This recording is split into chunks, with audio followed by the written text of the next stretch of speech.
Hello everyone and welcome back to the very strong Riga Interzonal Tournament of 1979. We've seen the two games Tal played in the first two rounds. His second game win with the black pieces against Lev Pologaevsky is a true vintage Tal masterpiece. If you haven't seen it, do check it out. It will be the first link in the description below, and I urge you to check that one out before watching this. But this game also very interesting because here Tal sort of faces his student, Oleg Romanishin, who is a grandmaster. He got his grandmaster title in 1976 already. Could be considered a seasoned grandmaster, because in those days when you were, I think when you were around the level of international master, you were considered an improver at chess, and you were assigned a grandmaster to take you on your journey and really, achieve something. So Tal was the one that was assigned to Oleg, and I imagine it influenced his play quite a lot. But even in his some of the tournaments that he played, he got brilliant results. For example, 5 years ago, when he was still an international master in the very strong USSR Championship, he got second shared place with Boris Gulko, Mikhail Tal, and Rafael Vaganian. So they have faced each other before. So that's something that you should know before checking out this game, as it probably influenced Oleg's play quite a lot. So let's check it out and see what is up with this game. And if I was very interested in this, so I had to check.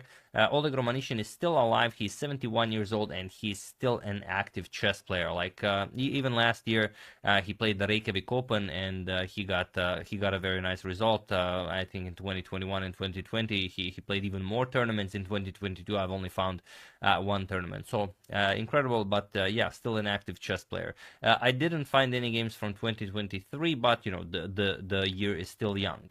So let's check it out. Tal opens with pawn to e4. We have pawn to e5, knight to f3, knight to c6, and Tal goes for the Ruy Lopez. We have bishop to b5, a6. Oleg goes for the Morphy's defense, bishop a4, knight to f6, and now castles. We have bishop to e7, rook to e1, and b5, bishop to b3, and pawn to d6. So nothing new here. We've seen this many times. c3, castles. We have h3, and now bishop to b7. Usually here you will see knight to a5 or knight to b8, the rare variation, but here we have bishop to b7, and now d4 by Tal. We have rook to e8, making room for the bishop on f8, knight b to d2, we have bishop to f8, and pawn to a3. So just nicely developing pieces, putting pawns on optimal squares. h6 with bishop to c2, and now knight to b8. You need to move your knight in order to push your c pawn to attack white center. Pawn to b4 by Tal, guarding that c5 square, and now knight b to d7. Again, preparing c5. We have bishop to b2, and now pawn to c5. We have b captures on c5, d captures on c5, and now Tal plays d captures on e5. And there are some games that have reached this position, and you could consider capturing on e5. It's perfectly fine. You could play the knight to h7 and then bring it to g5. Oleg decides to go for knight to h5. And okay, we have c4 by Tal. He wants to open up his dark square bishop. Knight to f4 now, with some ideas of bringing the queen into the game. If the knight ever moves, you will be able to play queen g5, threaten checkmate. And here Tal played c captures on b5. And it is now, as of move 19, that this position has never been reached again.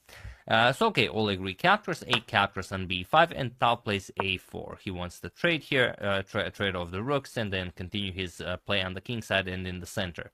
We have queen to b6 by Oleg, and now a captures on b5. So Tal grabs a pawn, and Oleg has a decision to make. Does he want to capture back on b5, or does he want to go queen g6 and threaten checkmate? So you could capture, let's say queen captures on b5, Tal would play rook to b1, threaten some discoveries here, and after the queen moves, let's say bishop b3, Tal would position his bishops very nicely here, and the game continues. It's a fine position for both. White should be a little bit better. However, Oleg wanted more from the position. He played queen to g6, now he threatens checkmate on g2. First he played rook a to d8, defends the knight and also aligns the rook nicely with the queen. Tal played bishop to c3, and only now queen to g6. threatening checkmate. We have knight to h4, now going after the queen, and also the knight defends checkmate on g2, and now queen to g5. And okay, now you're threatening knight captures on h3, so Tal plays queen to g4. He just defends, and okay, how do you continue this? Oleg captures on g4, we have h captures on g4, and now he just wins back material. Knight captures on e5, but Tal goes rook to a7. And now if you assess the position, Tal is up a pawn, he has a passed b pawn, and he has a doubled g pawn. So it's not spectacular, but he's definitely better here. Also, he has a beautiful bishop pair. Oleg also has a bishop pair, although not as operational, and Tal has a very active rook on a7. Plus that passed pawn on b5 should be very difficult to actually hold this with black, but it should be possible. So here, bishop to c8. Oleg moves the bishop, goes after the g pawn, and now bishop to b3, going after the f7 pawn. So he needs to defend. Rook to d7, and now Tal plays b6. And here, we reach the first pause the video moment. Here, rook to b7 is played. Of course, you don't want to capture. If you capture, then the pawn is already on a7. And while it's possible to play this, let's say bishop b7, you defend here. Now bishop captures on e5, rook captures, and the game continues, but basically you're going to move the bishop, put the rook on b1, attack the bishop. Once the bishop moves, probably bring the rook all the way to b8, and that's an easily winning endgame for Tal. So instead, rook to b7 was played by Oleg, and now feel free to pause the video and try to find the absolute cleanest way to utilize your advantage while I give you a couple of seconds.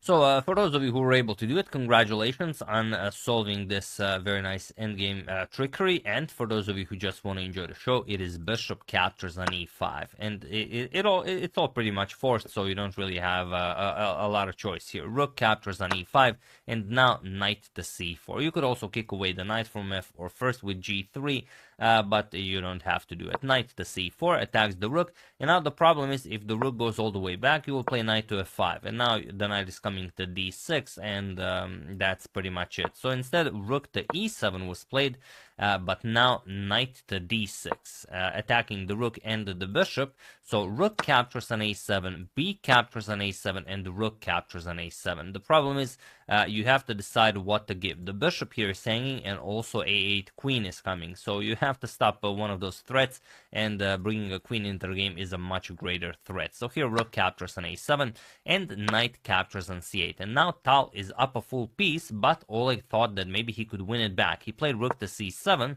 Now Tal plays knight to b6. He gets the knight out of harm's way, and now rook to b7. So it seems Oleg will win back the piece, but it only seems that way. So feel free to pause the video for the last time and win the game for Tal while I give you a couple of seconds. There's only one way to do it. Have at it.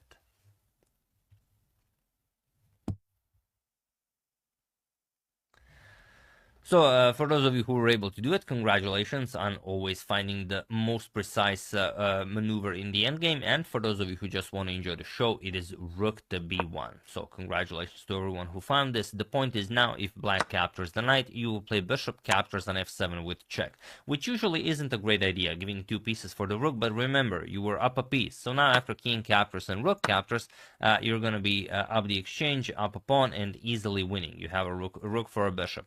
So of course, that wasn't played. I mean, rook to b1 was played, but now not rook captures on b6 here. Oleg tried pawn to c4, and now comes knight captures on c4. Pawn to c4 is a very tricky idea, because if Tal actually captures with the bishop, then comes bishop to c5, and now, okay, you're going to have to really work for your meal. You're going to have to play something like rook to b5, then bishop captures on b6, and you have to play something like knight to f5, and you have to play a game. It's very unclear if you'll be able to win this. So instead, Tal played knight captures on c4, and now it's just completely winning. Knight to e2 check, king to f1, knight to c3 attacking Tal's rook on b1, but Tal just played rook to b2, and he was in this position on move 38 that Oleg Romanshin resigned the game, as there is nothing more to be done here. Once you capture the pawn, let's say knight captures on e4, you're just gonna offer a rook trade, put your pieces on optimal squares, and well, black will have to face the reality that he is down a full piece, he's down a knight, and there's no way to compensate for that. A brilliant victory by Tal against his student Oleg Romanishin, and out of nowhere, in the first 3 rounds, Tal is 3 out of 3. First round victory was a great one. He even offered a draw in that one, but his opponent declined.